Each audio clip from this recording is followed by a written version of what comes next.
முதலமைச்சர் கேட்டுக்கொண்டால் எம்பி பதவியை ராஜினாமா செய்ய தயாராக உள்ளதாகவும், முதலமைச்சரின் பின்னால் இருக்கும் கும்பலுக்காக ராஜினாமா செய்ய முடியாது எனவும் சசிகலா புஷ்பா கூறியுள்ளார். வெங்கடேச பண்ணையாரின் 13வது நினைவு நாளை முன்னிட்டு திருச்செந்தூர் அருகே உள்ள அவரது நினைவிடத்தில் சசிகலா எம்பி அஞ்சலி செலுத்தினார். பின்னர் செய்தியாளர்களிடம் பேசிய அவர், முதலமைச்சரின் பின்னால் இருக்கும் கும்பலுக்காக பதவியை ராஜினாமா செய்ய முடியாது என்றார். முதலமைச்சர் கேட்டால் வேண்டுமானால் நாடாளுமன்ற பதவியை கொடுத்து விடலாம். அவர்களுக்கு பின்னால் இருக்கும் இன்னொரு கும்பலுக்கெல்லாம் கொடுக்க வேண்டிய அவசியம் எங்களுக்கு கிடையாது. முதலமைச்சர் வயதில் பெரியவர்கள், எங்களுக்கு மரியாதை இருக்கிறது.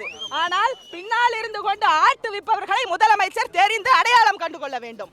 அவர்களுக்கு தக்க நடவடிக்கையும் அவர்கள் குடும்பத்தினர் மீது எடுக்க வேண்டும்.